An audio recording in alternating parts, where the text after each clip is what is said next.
Hi, my name's Richard Bolstad, and in the video that you're about to watch, I'm going to be working with someone, making changes in the way that they feel about things and the way they respond to events in their life. So my background is that for the last 30 years or so I've been a counsellor and psychotherapist.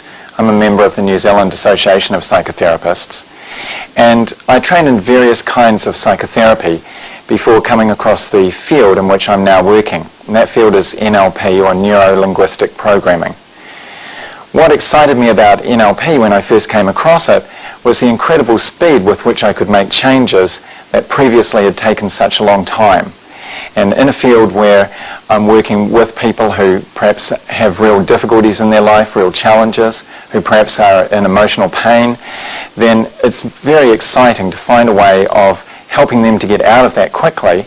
And I felt that I owed it to the people I was working with to make sure I was doing the very best in getting them to change as soon as they could to create the kind of life they wanted.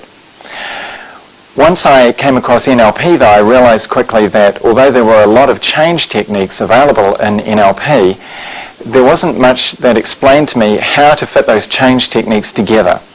And one of the things I'm excited about in showing you this video is that I've learned over time that those people who are very good at using a brief therapy approach like NLP have a system for working through the processes from the start of the session when they're building rapport with someone right up to the end of the session where they're checking that their work has made a difference for the person. And so each of these steps is quite important. In my book on Resolve, a New Model of Therapy, one of the things that I emphasize is that this process of working through from a beginning state through the process of actually changing something and then checking that it's worked is crucial to the success of NLP and brief therapy in general. What that means is that it's not enough just to know some kind of firework techniques that will excite people and amaze them at the time. It's also important that I build a relationship with the person that I'm helping to change so that they feel safe enough to make the changes that we're about to make. It's important that I help them to understand that they can change, and that means opening up their model of the world so that they realize that change is possible in general and specifically for them that they could do the things they would like to do. I hope you enjoy watching this, and if you want to read about the information behind it, of course the book Resolve is available, and there are also videotapes in which I'm talking about the methodology behind this session that you'll see right now. Okay, so you've got a couple of things that you wanted to change, Janet. You've got the issue of some pain that you've had. Yes, yeah. First of all, that may be quite simple to change, but you've had that for some months. Yes, I have. And is that something that is continuously there, or does it change? It does change. However, I'm on codeine, so the codeine allows me to function normally. Right. And if I don't have that, then I find myself getting a little bit irritable, and it's it's almost like when you don't have it, it's at the back of your mind all the time. Yes. That discomfort, and so does it sort of come and go during the day? Like when is it less obvious? When is it? Well, it's sort of less obvious when I'm drugged. Right. Okay. Is there any other time it's less obvious? When you wake up in the morning? The drugs tend to even the whole mood thing out with relation to the pain. Right. I know that it's more extreme in the morning before I've taken my pills, and if I don't sort of take them around about 2 o'clock and leave it till 3 or 4 or 5 o'clock, then my mood tends to... Got it. Yeah, okay. Yeah. So it's more the discomfort comes on and then it affects the way I interact. Yeah, okay. So your aim with that would be to have that completely go away. I mean, that would be ideal, wouldn't it? That would be ideal. Or certainly, like obviously pain is a way that your body lets you know that something is happening. So you don't want to have no pain at all in your life, I guess, but you want to be able to know in a more comfortable way and not continuously through your life. You just want to know if something has changed or...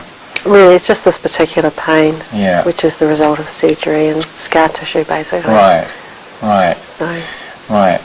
So ideally, then, that you would not notice that at all. That would Yeah, ideally. Or you'd have some way of making it go away each day. Yeah, exactly. So that I would function normally without codeine. Well, that would be an advantage then, not to have the codeine to do that. Yeah. And that would mean that, and I guess you'd feel more in charge of yourself then if you... Yeah, totally. Yeah. Okay. I suppose I'm wondering, as you described that, it's come from something that happened with surgery. That means that probably you've talked to a doctor about the pain. And what kind of things have they said to you about it? I've had some really interesting communication with different doctors, some who are really good at communicating and others who aren't. Right. And the worst experience really was when one doctor says, well, it sounds like it's neuropathic pain, you're probably going to have it the rest of your life, so you better live with it. Right. So you're just going to have to live with it. And that was rather that not was nice. Shattering almost. But it was shattering. That was, and I thought, well, thanks, Doc. You know, you showed me the bottom of the swimming pool, and now I can push myself my way out. But I didn't. It just, it's really affected the whole thing.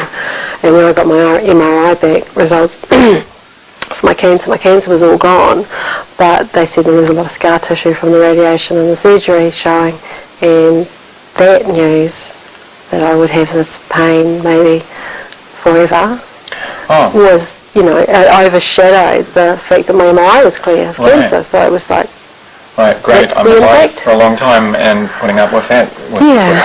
Yeah. So that's the impact that it's had on me. Right. So when you heard that, that's what it seemed to mean, or that's what they told you it meant, that there was this large area of scar tissue there, implied that it would be there.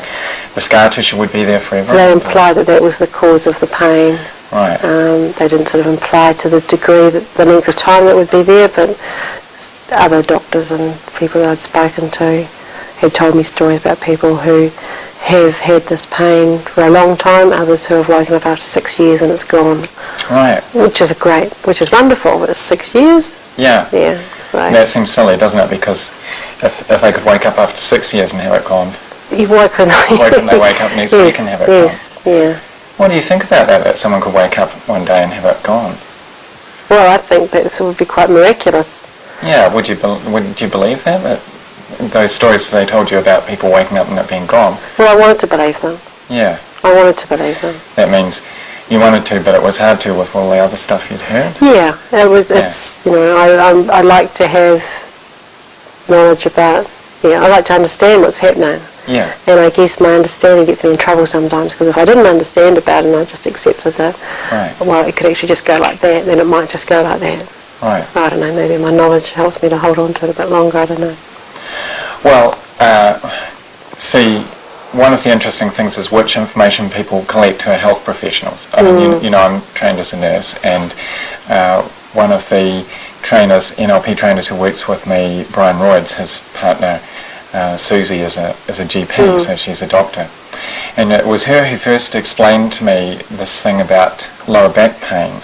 And she pointed out that in the research what they've found is that when people have lower back pain, they actually, by paying attention to it over some years, somehow that seems to instruct their body to grow new connections into that area with pain receptors on them, so that the pain actually gets more easy for them to notice. And she was pointing out that what that means is that there's a constant toing and froing around the body, and your body is deciding whether you want information from a particular place or not. And making that decision, it then supplies the receptors there or removes them. And so that's an important thing. And one thing I guess it's part of is a whole new understanding that's developing about how the body deals with itself. Because, when a doctor talks and says to you, well, this is the way your body is, so that's why it will stay, it's almost sometimes, it seems to me like what they might be saying is, if we go in there and do something, things will change, but if we don't do anything, that would stay the same. And it doesn't make any sense, does it? Because, I mean, it's your body, it's done so many things for you. Whenever you've cut your hand, it's healed up.